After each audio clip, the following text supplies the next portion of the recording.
Hello and welcome to inspirational पाठशाला, जहाँ है इंस्पिरेशन और मोटिवेशन का खजाना। आपको लाइक, शेयर और सब्सक्राइब का बटन है दबाना। ये है यूट्यूब का ज़माना। Thank you for doing so. Let's get started. Gautam Buddha everybody is favourite these days. Even मेरे पीछे आप देखेंगे तो हर घर में, हर जगह आपको आज गौतम बुद्धा नज़र आएंगे। We want to adopt his philosophies and life को थोड़ा सा हम उस नज़रिए से देखने लगे हैं कि life is much more than what we have always seen it. So Gautam Buddha का एक ऐसा इंसिडेंट जो हमें बहुत कुछ सिखाता है। एक बार गौतम बुद्धा जंगल में जा रहे थे अपने शिष्यों के साथ। अब चलते चलते वो बहुत थक गए और उन्हें प्यास लग रही थी। तो उन्होंने देखा पास में एक पॉन्ड था। तो उन्होंने अपने एक शिष्य को कहा कि जाओ मेरे लिए पानी लेकर आओ। शिष्य गया पानी लेने के लिए। पॉन्ड ज़्यादा गहरा नहीं था, तो पीछे से एक बैलगाड़ी आई और बैलगाड़ी पॉन्ड को क्रॉस करके चली गई। अब जैसे ही बैलगाड़ी ने क्रॉस किया, पॉन्ड का पानी मिट्टी वाला हो गया। अब शिष्य ने सोचा कि ये वाला पानी तो मैं अपने गुरुजी को नहीं पिला सकता। तो वो गया वापस, गुरुजी को बोला कि गुरुजी पानी में तो मिट्टी हो गई है, और उसने पूरा इंसिडेंट कह सुनाया।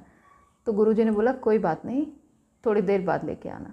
तो सारे के सारे शिष्य और गुरु एक पेड़ के नीचे थोड़ी देर रेस्ट करने के लिए रुक गए। अब क्योंकि वो बहुत थके हुए थे, पैदल चलते हुए आ रहे थे, तो अपने शिष्य को गुरुजी ने फिर कहा, गौतम बुद्धा ने फिर कहा कि जाओ मेरे लिए पानी लेकर आओ। शिष्य फिर गया और क्या देखता है कि पानी में अभी भी मिट्टी थी। उसने फिर वही सोचा कि मैं अपने गुरुजी को ये पानी नहीं पिला सकता क्योंकि इसमें तो मिट्टी अभी भी तैर रही है।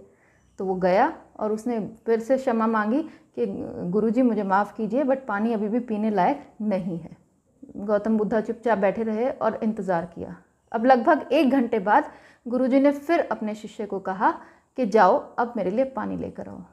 शिष्य दौड़ा दौड़ा गया और क्या देखता है कि पानी अब बिल्कुल साफ़ हो चुका था। तो उसने फटाफट भरा और दौड़ता हुआ अपने गुरुजी के पास लेकर गया और खुशी खुशी उन्हें पिलाने लगा।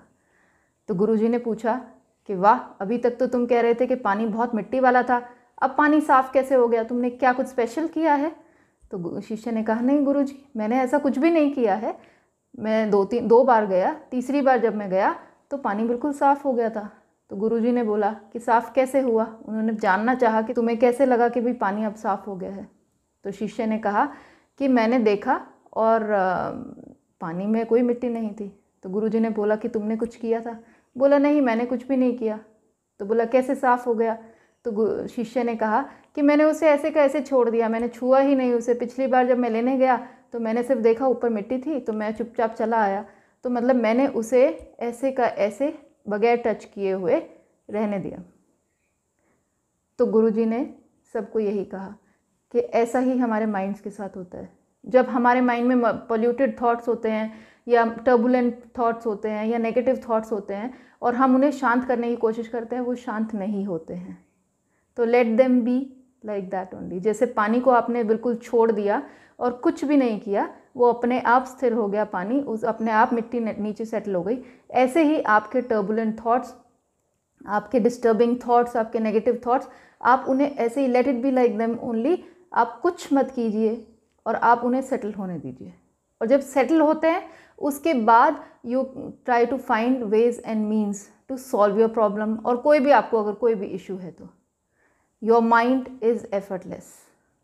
पर हम क्या करते हैं आजकल? We are so stressed, we are so disturbed कि we try to find solutions. और उस तफरी में हम इतना एक वेब बन जाता है हमारे माइंड में कि हम उन थॉट्स से बाहर निकल के आ ही नहीं सकते। और फिर वो थॉट्स इतने हमारे ऊपर हावी हो जाते हैं कि हम कई बार बीमार भी हो जाते हैं। सो गौतम बुद्धा की इस बात को गांठ बांध लीजिए कि whenever you have disturbed mind and you want peace of mind, just let your mind be. उसको वैसे का वैसे छोड़ दीजिए। Let the thoughts settle down, let them settle down and then see the difference that how you can rectify if there is any problem. कोई भी अगर आपको कोई सोल्यूशन नज़र नहीं आ रहा है तो आप अपने थॉट्स को छोड़ दीजिए। इसलिए कहा जाता है कि माइंड इज़ एफर्टलेस। उसको एफर्ट करने की ज़रूरत नहीं है, आपको एफर्ट करने की ज़रूरत नहीं है माइंड के लिए। You can leave it like that only and C the difference in your life. तो इसलिए माइंड को काबू करने की कोशिश मत कीजिए, माइंड को ऐसे ही छोड़ दीजिए। Let it be like that.